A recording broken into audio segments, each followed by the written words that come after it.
Kalau kamu nyalek DPRD kabupaten, mending kamu tetap ikut saya, gajimu sama gaji DPRD gedean gaji dari saya katanya. Iya. Kita dengerin suara, kok ada orang jalan di dekat kita. Pak Prabowo itu tiap malam pasti bak selimut nyelimutin anak buahnya satu-satu. Belum balik lagi masuk ke dalam kamar. Nah di situ sampai saya juga merinding. Orang yang dari sisi ekonomi sudah, menurut saya sudah sangat berkecukupan. Kalau ngeliat sosok pribadi Pak Prabowo Subianto hari ini, kalau bicara nyari uang, nggak akan nyari uang. Kalian pulang, katanya. Kalian nggak cukup melihat ini anak-anak muda, semuanya luka. Mereka punya orang tua, mereka punya masa depan. Kalian pulang. Biarkan saya yang dibusukkan. Kalian pulang. Katanya. Apapun pilihan politiknya, intinya adalah satu. Kita sayang bangsa Indonesia. Kita cinta bangsa Indonesia. Kalau cinta bangsa Indonesia, sayang dengan bangsa Indonesia, bangunlah wilayahmu dengan hati.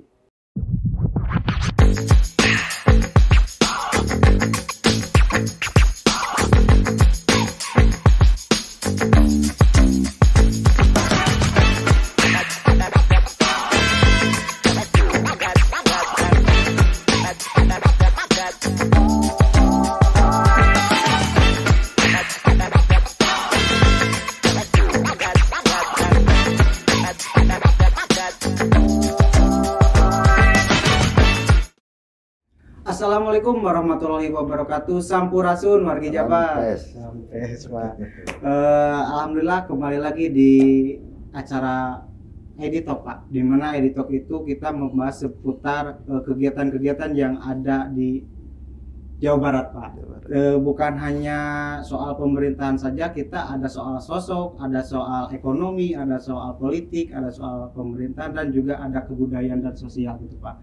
Nah kali ini kita kedatangan tamu yang spesial, yang sosok tokoh yang inspiratif, yang di kemudian hari akan insya Allah memimpin Indonesia gitu Pak. Amin. Bagaimana Pak kabarnya Pak Rudi? Alhamdulillah, Pangestu, Pak Erwin. Alhamdulillah Pak. Jadi beliau itu ketua DPRD Kabupaten Bogor. Dia jauh-jauh ke sini. Saya sangat bersyukur Pak. Kami dari Jabar SP sangat bersyukur bisa kedatangan Bapak ke sini Pak. Pak, keseharian Bapak apa sih Pak selain dari perpolitikan? Ya, jadi kalau saya bicara politik, memang terjun ke politik aktif, politik praktis baru di periode 2019, periode 2024. Tapi memang di keseharian kami, saya pun menjalankan beberapa perusahaan, menjalankan beberapa usaha dengan anak-anak muda yang ada di Kabupaten Bogor. Iya betul. Jadi menjalankan kegiatan Pak. Ya. Pak, izin mengenal lebih dekat dari Bapak. Bapak tuh asli dari Bogor atau dari mana Pak? Ya. Kalau memang bicara sejarah, bicara perjalanan hidup, saya Rudi Susmanto lahir tanggal 15 Agustus tahun 1985. Kalau lihat wajah mungkin agak boros, tapi kalau usia sebenarnya baru 37 tahun. Jadi saya lahir dari keluarga Sunda, bapak saya orang Bandung Selatan, orang Majalaya. Majalaya Pak. Nah, Dekat dengan saya Pak. Nah, di Talun, di alun-alun Majalaya. Oh iya. Jadi kalau ibu asli Sumedang. Sumedang Pak. Nah memang saya terlahir dari keluarga besar, keluarga patriot. Memang mayoritas dari keluarga kita adalah TNI. Kakek saya di RPKAD, bapak saya di Kopassus. Iya. Jadi karena bapak saya berdinas TNI, jadi saya pun mengikuti bapak saya keliling. Saya lahir, tumbuh besar di kota Solo di Jawa Tengah. Oh di kota Solo ya? Lahir di Solo, sekolah di Solo. Saya sempat pindah ke Bukit Barisan, bapak saya pindah ke Pusdi Kopassus Batu Jajar Bandung, lalu kami menetap kembali di kota Solo. Nah jadi kalau bicara sejarah, saya lahir di mana, besar di mana, bicaranya adalah darah Pajajaran, dibesarkan Mataram, hari ini kembali ke Pajajaran. Kembali ke Pajajaran, hebat. Pak, bisa terjun ke politik gimana ya. Pak? Nah kalau bicara terjun ke politik, memang saya tidak ada cita-cita awalnya, tidak ada tujuan saya akan terjun ke politik aktif, politik praktis. Apalagi kalau melihat histori keluarga, bapak saya itu berkarir di TNI dari pangkat paling bawah. Bapak saya dari pangkat prajurit 2. Tamtama. Bapak saya Tamtama. ibu saya hanya ibu rumah tangga biasa. Pangkat terakhir bapak saya pensiun di tahun 2015 adalah pembantu letnan 1. Jabatan terakhir beliau adalah babinsa. Nah, bisa tergambar bahwa keluarga kehidupan seorang babinsa dari sisi ekonomi pasti jauh dari bicara kemewahan, bicara dari berlebih-lebihan, nggak ada.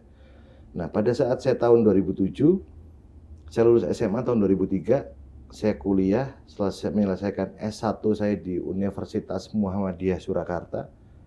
Lalu saya berangkat ke Jakarta, saya kerja di salah satu perusahaan asing di tahun 2007. 2007 itulah saya bertemu pertama kali dengan Pak Prabowo Subianto. Saya bergabung dengan Pak Prabowo tahun 2007. Pada saat itu belum ada dan belum berdiri namanya Partai Gerindra. Saya jadi asisten pribadi Pak Prabowo Subianto, tinggal satu rumah dengan beliau sampai selesai Pilpres 2009. 2008 Partai Gerindra berdiri. Nah, Partai Gerindra berdiri pun saya tidak terjun ke politik aktif. Saya hanya mendampingi pada saat itu Ketua Dewan Pembina. Ketua Dewan Pembina Pak Prabowo Subianto, Ketua Umum Partai Gerindra pertama adalah Profesor Soehardi. Pak Prabowo berkeliling Indonesia, Pilpres 2009, Pilpres 2014, dan akhirnya disitulah saya memutuskan saya terjun ke politik di pemilu legislatif DPRD Kabupaten Bogor di tahun 2019. Itu mungkin perjalanan singkatnya. Jadi ngelihat politik sendiri, tidak harus orang punya uang. Buktinya siapa? Buktinya saya. Iya, Pak. Dari keluarga yang hari ini pun, kalau lihat rumah keluarga saya, itu tipe rumahnya masih tipe 27. Rumah ibu saya. Bahkan ibu saya pun berpesan kepada saya, sebesar apapun kamu nanti, menjabat jadi apapun kamu nanti, jangan pernah kamu perbaiki rumah ini. Rumah ini adalah keringat bapak kamu.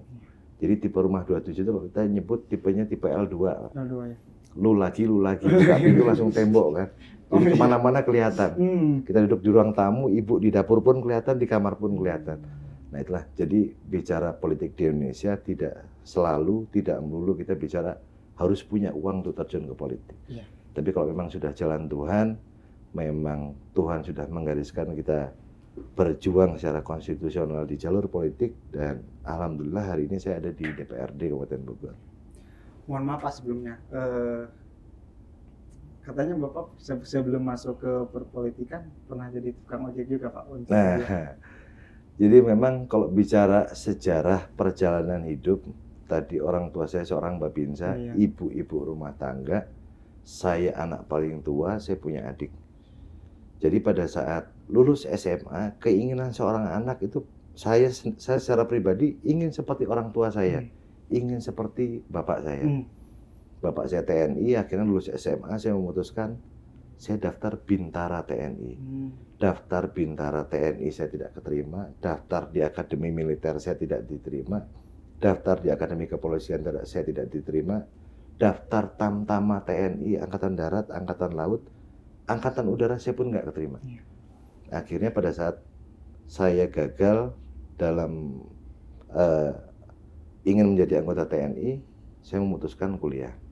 Nah, pada saat proses kuliah itu, yang namanya anak tentara, orang tua sebagai prajurit pangkat paling rendah, dan di kota Solo, tentara itu yang betul-betul tentara lurus ya, betul-betul hanya mengandalkan gaji setiap bulan. Nah pada saat kita tiap harus membayar SPP dan lain sebagainya, nah saya mulai dari lulus SMA masuk kuliah, akhirnya saya memutuskan saya dagang bunga pada saat itu. Saya punya kios bunga di Pasar Nongko di kota Solo. Nanti kalau pulang kuliah habis maghrib, ada motor punya orang tua, nah saya ngojeknya di mana? Di Tugu Kartosuro. Jadi kalau teman-teman lihat Tugu Kartosuro, di ujung Tugu ada namanya kantor Pegadaian, ada pangkalan ojek. Tanya nama saya sampai sekarang masih belum masih kenal. Masih kenal ya Pak? Masih kenal. Perjuangannya ya Pak.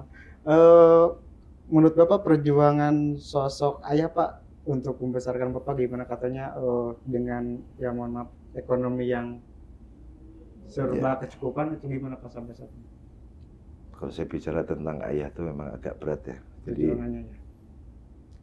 saya lahir di asrama grup 2 Kopassus hingga usia saya 20 tahun. Saya mungkin adalah anak yang sangat sedikit berkomunikasi dengan seorang orang tua bapak saya. Karena bapak saya masa kecil itu orang tua saya karena di grup 2 Kopassus, tahun ini tugas di Timur Timur, baru pulang berapa bulan berangkat lagi tugas ke Papua. Baru pulang lagi berangkat lagi penugasan ke Aceh. Jadi masa kecil saya lebih banyak dengan ibu. Nah, tetapi walaupun saya hidup di lingkungan yang cukup dibilang bukan keras tapi cukup disiplin di asrama grup 2 Kopassus, saya melihat sosok seorang ayah di mana walaupun bapak saya Kopassus, bapak saya disiplin, bapak saya tentara, jangankan mukul, nyubit pun belum pernah kepada saya. Jadi memang banyak pembelajaran, saya banyak mencontoh khususnya kepada almarhum bapak saya.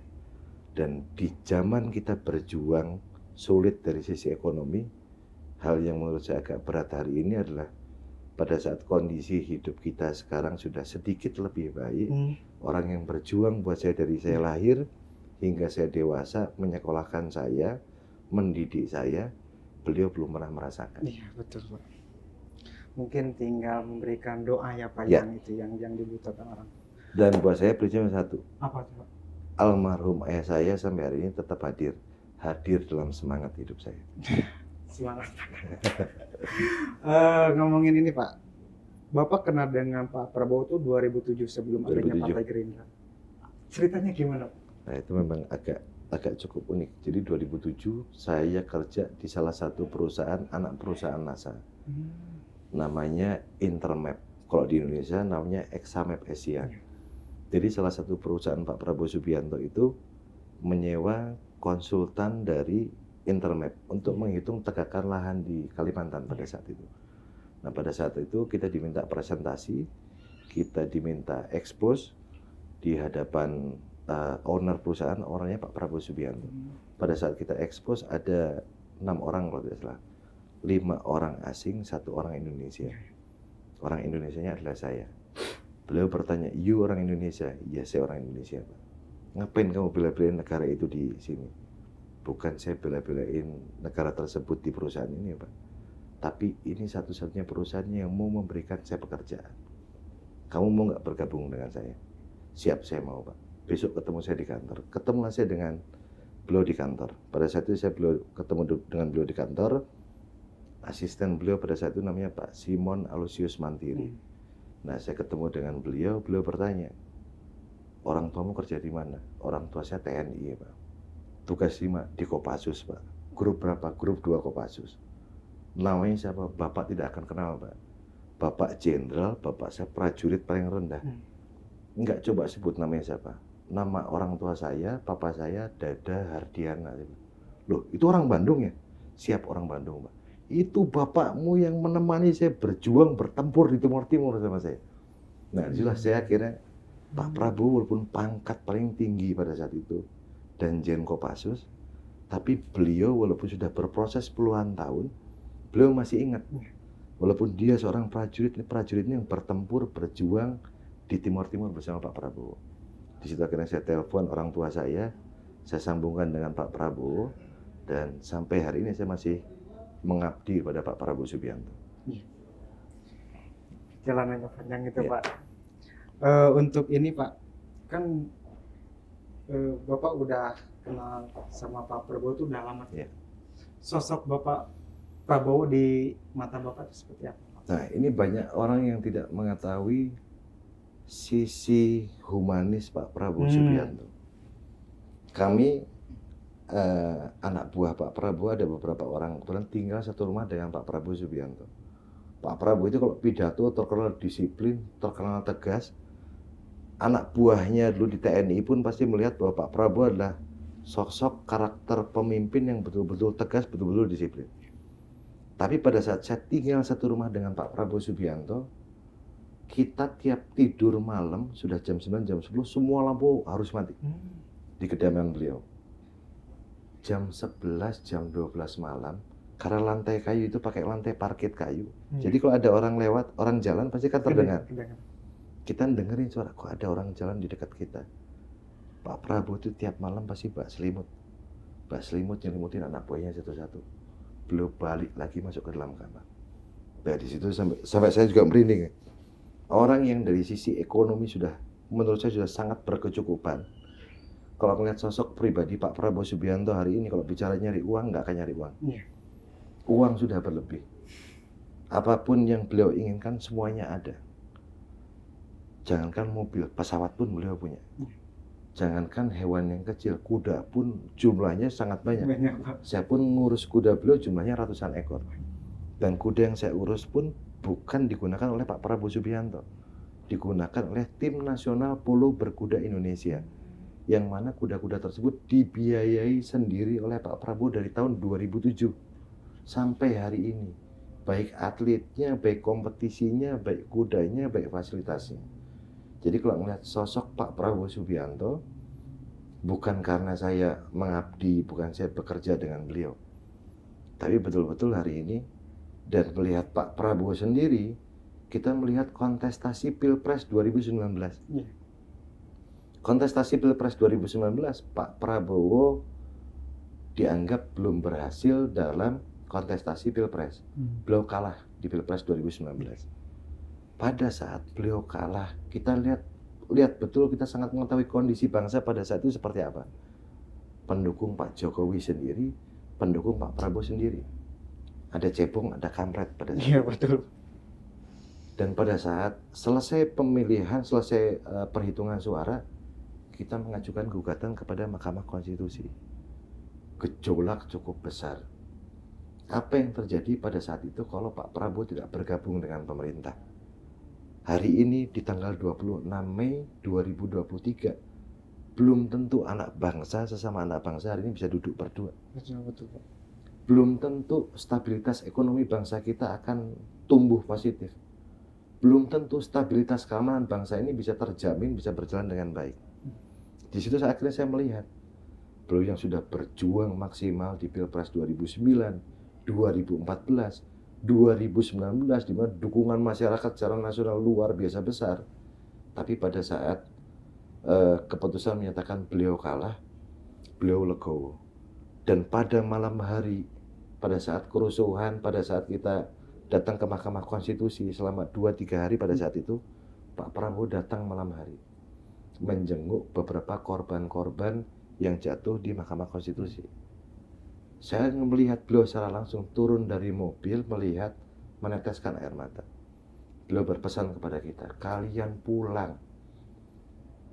Tidak Pak, kita tidak akan pulang. Kita akan berjuang secara konstitusional sampai akhir di sini. Kalian pulang. Kalian nggak cukup melihat ini anak-anak muda, semuanya luka. Mereka punya orang tua, mereka punya masa depan. Kalian pulang. Biarkan saya yang dibusukkan. Kalian pulang. Akhirnya kita memutuskan semuanya kita tarik mundur, kita pulang. Dan pada saat itu akhirnya Pak Prabowo Subianto, kita jangan lupakan sejarah. Pada saat itu masih ada 500 orang yang ditahan di Polda Metro dan di Mabes Polri. Dengan Pak Prabowo bergabung dengan pemerintah, rekan-rekan seperjuangan saya yang ditahan itu pun dibebaskan semua.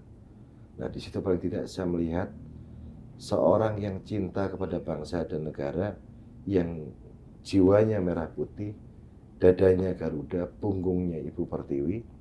Akhirnya hari ini dengan Pak Jokowi membangun bangsa bersama-sama. Membangun bangsa tidak harus jadi presiden di tahun 2019. Tapi di tahun 2024 tentu kami akan berjuang kembali secara konstitusional untuk mendukung Pak Prabowo dalam kontestasi Pilpres 2024. Di samping ada ketegasan itu, ada kelembutan juga, Pak. Sangat. Dan ada hal juga yang lebih penting. Yang tinggal di rumah Pak Prabowo pasti ada rutinitas unik Pak Prabowo Subianto. Rutinitasnya apa? Beliau pasti memberi makan semut di semua sudut rumahnya. Tidak boleh ada sarang semut satupun yang disapu. Tidak boleh ada satupun sarang laba-laba yang dibersihkan. Tidak boleh ada lumut yang dibersihkan. Ini bukan cuma saya ngomong. Nanti silahkan tanya ke yang lain. Tiap pagi beliau turun keluar dari rumah ngasih makan kuda. Sambil ngasih makan kuda, beliau kalau nggak bak gula pasir, bak gula Jawa. Itu taruh di sana tuh. Itu semut banyak. Dan jangan coba-coba kita bunuh semut di depan Pak Prabowo. Wah, habis kita kena. Ya, jadi ada hal-hal kecil yang menurut kita sampai akhirnya berpikir, kok Pak Prabowo dituduh tahun 98, Hmm. di kejadian-kejadian yang lain. Tapi kita mengikuti tinggal satu rumah, itulah kebiasaan Pak Prabowo.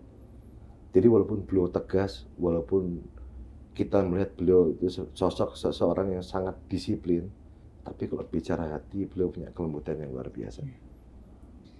Semut laba-laba itu diperhatikan, apalagi bangsa Indonesia gitu kan.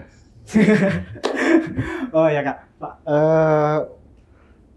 Bapak tuh baru nyalon di Pileg 2019. Ya. Kenapa tuh baru nyalon Pak? Padahal udah kenal sama Pak Prabowo tuh udah lama. Karena saya sebenarnya berprinsip dari awal di tahun 2007-2008, saya sampai nanya ke Pak Prabowo, Pak, ngapain Bapak bikin partai di tahun 2008? Ada beberapa partai besar yang lain. Di situ karena saya memang masih muda, usia baru sekitar 20 tahun, udahlah kamu banyak belajar Pak, buat apa kita berpolitik? Saya bilang. Akhirnya Pak Prabowo mengajarkan kepada saya, kamu hari ini pun sudah berpolitik. Enggak Pak, saya nggak berpolitik.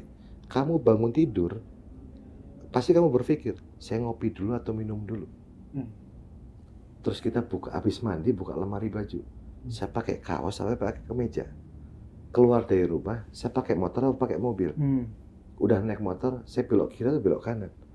Kita secara tidak langsung kita sudah berpolitik, walaupun bukan berpolitik partai, tapi memilih sesuatu hal, menentukan sebuah kebijakan dalam diri kita sendiri.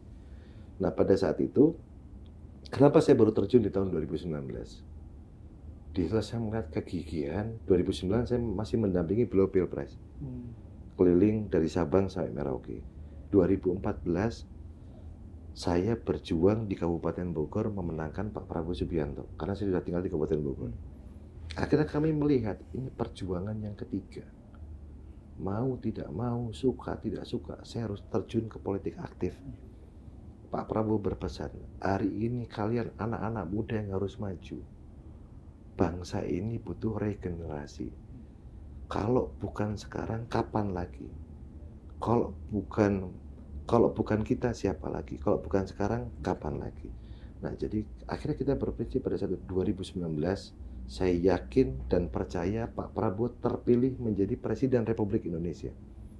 Dan disitulah saya dengan rekan-rekan saya semuanya turun dalam kontestasi pemilu legislatif, baik DPRD Kabupaten, DPRD Provinsi, maupun DPR RI. Dan saya memilih terjun ke pemilu legislatif DPRD Kabupaten Bogor, daerah pemilihan 1. Kenapa daerah pemilihan 1? Tempat tinggal Pak Prabowo Subianto di Desa Bojongkoneng, Kecamatan Babakan Madang. Ada di daerah pemilihan 1. Disitulah saya sudah berprinsip dari awal. Seorang patriot hanya tunduk pada satu majikan. Majikan saya Pak Prabowo Subianto pada saat itu. Jadi saya harus memenangkan halaman rumah Pak Prabowo Subianto warnanya harus putih. Dan alhamdulillah setiap pemilu Pilpres 2009, 2014, 2019 di TPS Pak Prabowo Subianto rata-rata pasti 100% Pak Prabowo Subianto pemilihnya.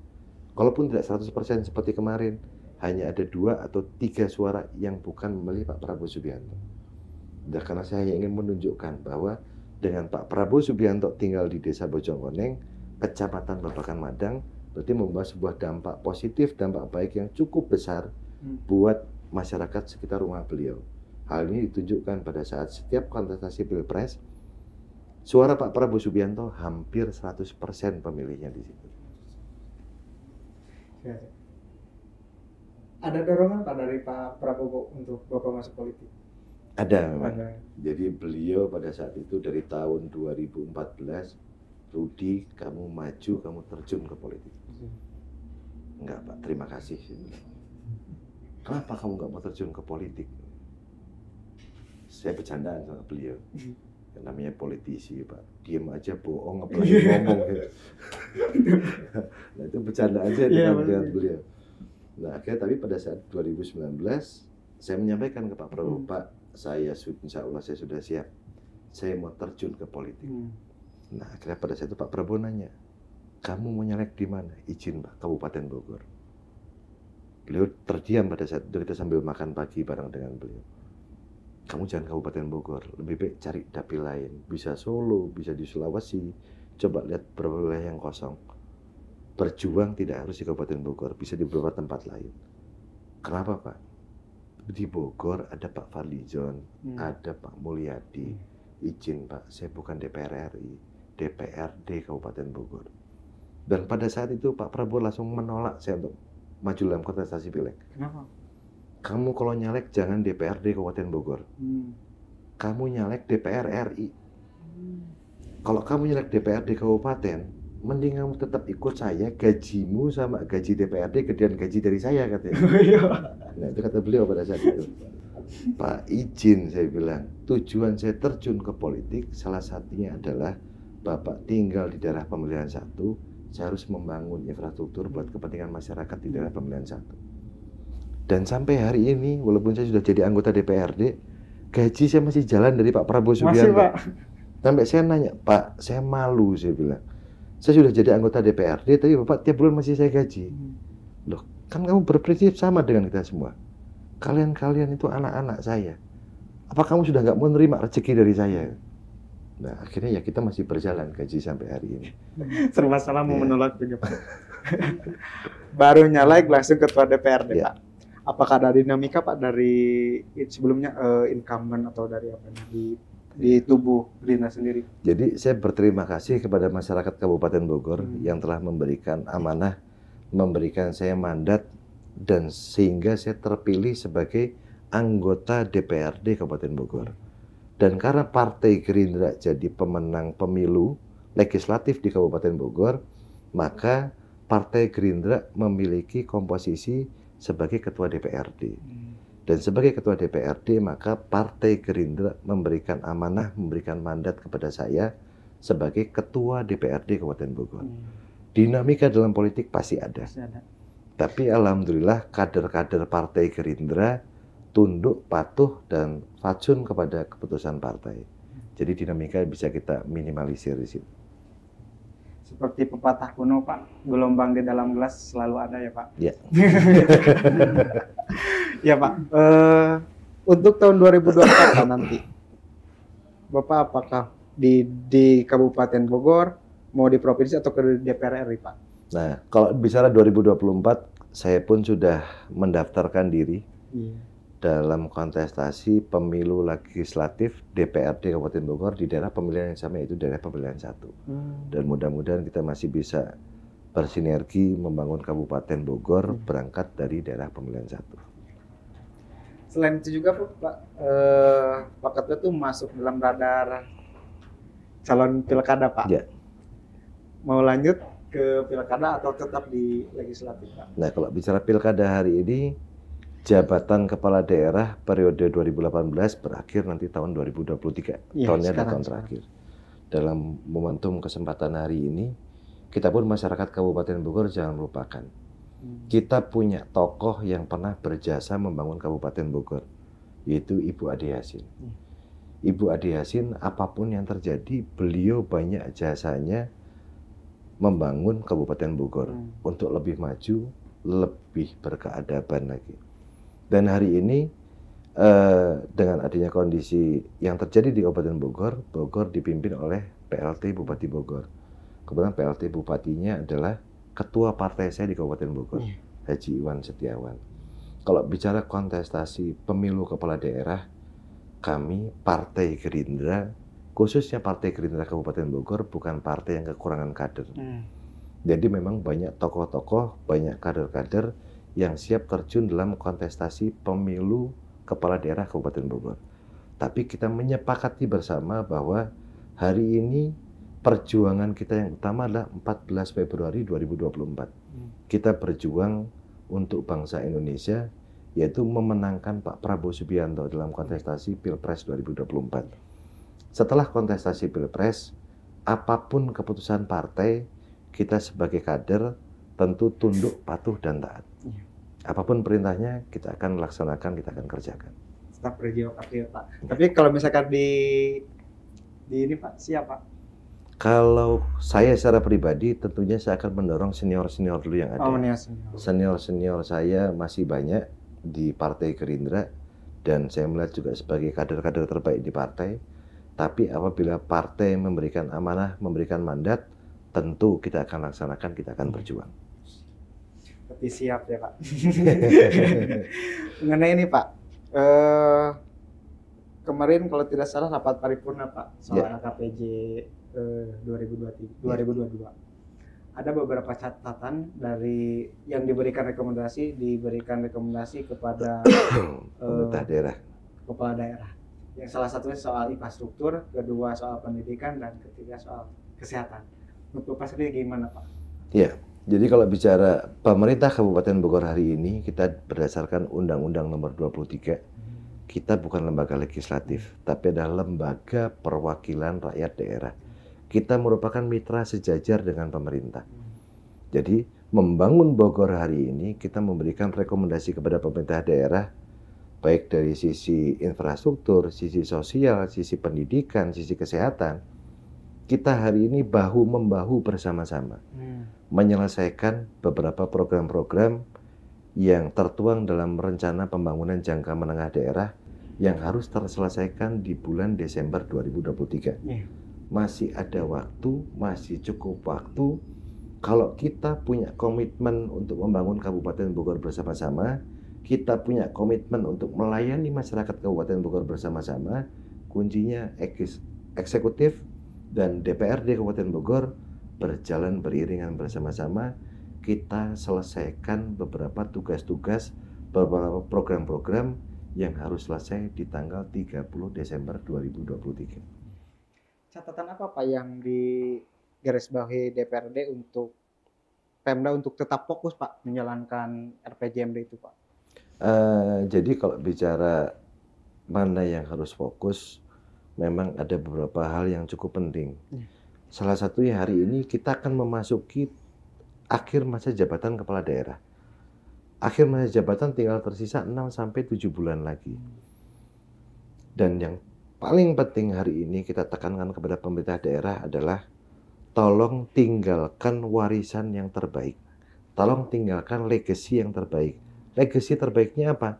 Siapkan sumber daya manusia. Yaitu hari ini yang banyak jajaran pejabat-pejabat kosong di Kabupaten Bogor, eselon 2, eselon 3, eselon 4. Segera isi jabatan tersebut pada saat SDM-nya sesuai dengan keahliannya masing-masing, di dinasnya masing-masing, dan betul-betul diisi SDM yang terbaik dari ASN Kabupaten Bogor. Maka pada saat akhir masa jabatan kepala daerah, memasuki tahun 2024, tentu kita bisa melayani masyarakat lebih prima, lebih baik lagi. Karena jabatan kosong hari ini jumlahnya lebih dari 100 jabatan kosong. 100 Pak. Hampir 150, 160. Eselon 2, eselon 3, eselon 4. Dari tataran kepala dinas saja hari ini yang kosong ada 6 kepala dinas yang kosong. Jadi kalau kita bicara perbaikan infrastruktur dari sisi kesehatan, dari sisi pendidikan, benahi dulu SDM. Jangan sampai infrastrukturnya terbangun, nanti akhir masa jabatan kepala daerah, jabatan-jabatan pejabat eselon 2, 3, dan 4, jabatannya masih kosong. Yang terpenting adalah itu dulu. Lalu ada hal yang lebih penting lagi. Banyak program-program yang sudah dilaksanakan, sudah dicanangkan oleh Ibu Ade Yasin dan Haji Iwan Setiawan. Program-program tersebut banyak yang perlu kita evaluasi. Dan tentunya banyak program-program juga yang tentunya harus kita apresiasi. Salah satunya adalah terobosan program bantuan keuangan infrastruktur desa. Yaitu 1 miliar 1 desa. ADD itu Pak, ADD. Beda dengan ADD. Beda. Jadi kita Kabupaten Bogor dari program visi dan misi kepala daerah menganggarkan program namanya bantuan keuangan infrastruktur desa. Jadi dari APBD kita anggarkan kembali 1 desa 1 miliar. Nah, programnya bagus. Bagaimana caranya untuk mempercepat pembangunan Kabupaten Bogor dari tingkat desa? Kita ada 416 desa. Dari 416 desa tiap tahun diberikan anggaran 1 miliar untuk membangun bukan hanya infrastruktur. Saat infrastrukturnya sudah terbangun semua, bisa digunakan dari sisi kesehatan, bisa digunakan dari sisi pendidikan. Nah, program tersebut harus kita apresiasi. Tujuannya baik dan harus kita lanjutkan ke depan. Tetapi harus ada yang dievaluasi. Evaluasinya apa? Kita harus lebih menekankan, lebih banyak memberikan pendidikan-pendidikan terkait penyelenggaraan administrasi penggunaan anggaran Samisade. Nah, jadi ada program betul-betul harus kita apresiasi, ada yang harus kita evaluasi.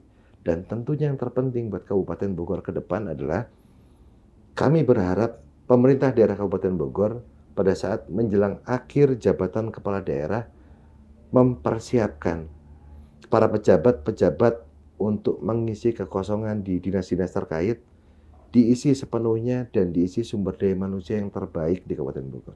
Sehingga memasuki tahun 2024, kita betul-betul bisa membangun Kabupaten Bogor yang lebih baik lagi dan bisa melayani masyarakat lebih prima lagi. Selama berjalan Pak, terdapat kekosongan Pak, kan tadi dari eselon 2 sampai 3. Apakah menurut Bapak itu mengganggu Kak terhadap perputaran roda pemerintahan sendiri, terlebih dari segi administrasinya Pak? Kalau mengganggu memang kami merasa cukup mengganggu sebetulnya. Dan hal ini mau tidak mau memang harus kita jalani bersama. Karena kita hari ini masih dipimpin oleh PLT Bupati, bukan Bupati definitif. Jadi pada saat kita ingin melaksanakan assessment, kita ingin melaksanakan open bidding, kita akan ingin merotasi pejabat-pejabat di masing-masing SKPD, PLT Bupati harus bersurat dulu kepada Provinsi Jawa Barat. Dari Provinsi Jawa Barat bersurat dulu ke Kementerian Dalam Negeri. Nanti Kementerian Dalam Negeri memberikan jawaban kepada Provinsi Jawa Barat, Provinsi Jawa Barat memberikan jawaban kepada Kabupaten Bogor, baru kita bisa berjalan. Nah, jadi memang tahapannya jadi cukup panjang. Panjang, Pak. Kalau mengganggu, sebenarnya memang mengganggu. Tapi apalah daya, kondisi hari ini kita belum bisa menetapkan PLT Bupati menjadi Bupati definitif. Kalau Bupatinya sudah definitif, nah tentu kapanpun merotasi, kapanpun mau membuat assessment atau open bidding, bisa dilaksanakan dan memiliki kewenangan langsung oleh kepala daerah. Tapi dengan kondisi masih PLT Bupati, segala kebijakan yang diambil pun harus mendapat persetujuan dari Kementerian Dalam Negeri. Berarti Pak, persoalan lamanya di mana Pak? Apakah di provinsi atau di Mendagrinya Pak? Sebetulnya kalau bicara lama, tidak ada persoalan yang lama ya. Hanya tahapan administrasi memang harus ditempuh. Dari Kabupaten Bogor, tempuh ke provinsi, provinsi mengirimkan ke Kemendagri, Kemendagri memberikan jawaban. Nah, terkadang ini bukan hanya terkait merotasi SKPD. Kita menerbitkan beberapa payung hukum, peraturan bupati pun harus mendapat persetujuan tertulis dari Kementerian Dalam Negeri. Jadi beberapa kebijakan-kebijakan strategis yang kita ambil pun semuanya harus mendapat persetujuan dari Kemendagri.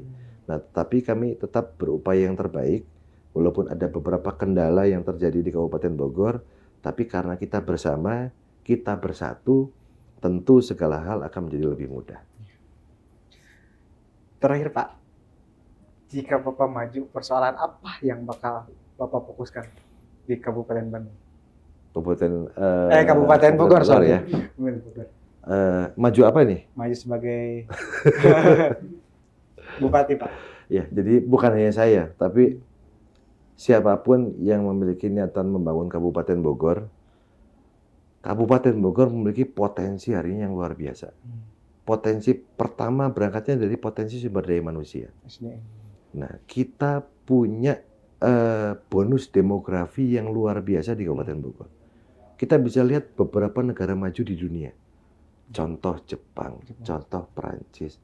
Hari ini mengalami krisis pertumbuhan penduduk. Pertumbuhan penduduk mereka malah justru melambat. Dengan adanya negara maju, kalau di kita karena mendapatkan sebuah bonus demografi, dan hari ini adalah diisi oleh kaum-kaum milenial yang jumlahnya tadi 60%, ini menjadi sebuah potensi yang luar biasa. Dan bicara Kabupaten Bogor sendiri, di luar SDM, kami punya bentang alam yang luar biasa. Kami punya potensi-potensi yang luar biasa. Potensi industri kami luar biasa. Potensi pariwisata kami luar biasa. Dan ada hal yang harus kita dorong bersama-sama. Pertama, kita punya bonus demografi. Lalu kita melihat di 2 tahun di masa pandemi COVID-19, ada beberapa program-program, ada beberapa usaha-usaha yang mampu bertahan di tengah-tengah masa pandemi COVID. Yaitu apa? UMKM, perikanan, peternakan, pertanian. Kami yakin dan percaya pada saat Kabupaten Bogor dikelola dengan baik, dikelola bersama-sama oleh semua kalangan, oleh semua pihak yang punya rasa sayang punya rasa cinta terhadap Kabupaten Bogor, Bogor ke depan akan menjadi sentra-sentra usaha di Indonesia. Bogor akan menciptakan, memiliki bibit ikan terbesar di Indonesia. Bogor akan menjadi sentra padi terbesar di Indonesia. Bogor akan menjadi sentra peternakan terbesar di Indonesia. Kalau konsep pembangunan wilayahnya ditata, dipersiapkan dengan baik, dengan benar. Dan tentunya didukung oleh semua kalangan masyarakat yang ada di Kabupaten Bogor. Membangun Bogor tidak bisa sendirian. Membangun Bogor harus bersama-sama. Anak muda, orang tua, akademisi, tokoh ulama, tokoh masyarakat, semua bahu-membahu membangun Bogor bersama-sama. Apapun warna partainya, apapun pilihan politiknya, ini adalah satu. Kita sayang bangsa Indonesia, kita cinta bangsa Indonesia. Kalau cinta bangsa Indonesia, sayang dengan bangsa Indonesia, bangunlah wilayahmu dengan hati. Wilayah kita di mana? Kabupaten Bogor. Bangunlah Kabupaten Bogor dengan rasa sayang, dengan rasa cinta. Kalau udah sayang, udah cinta, apapun diberikan untuk tanah tumpah darah yang kita injak ini. Siap. Hatur nuhun pisan Pak Ya, Ketua. nuhun pisan. Telah memberikan inspirasi terhadap kita semua, terlebih saya Pak yang terbilang kaum muda gitu. Nah, kita juga kaum muda beda dikit. Oh iya Pak. Setelah ngobrol dengan Bapak tuh jadi spirit untuk berjuang tuh jadi terbangun gitu Pak. Ya mudah-mudahan Pak Ketua terus sehat. Kalau Pak. mau terjun ke politik masih dibuka di KPU. Iya Pak. Mudah-mudahan Pak Ketua sehat selalu Pak. Amin, amin. Hatur nuhun. Dilancarkan rezekinya. Hatur nuhun pisan. Mungkin itu saja ID Talk kali ini bersama dengan Pak Ketua DPRD Kabupaten Bogor. Hatur nuhun pisan Pak. Nuhun. Hatur nuhun. Makasih, Assalamualaikum warahmatullahi wabarakatuh. Waalaikumsalam warahmatullahi wabarakatuh.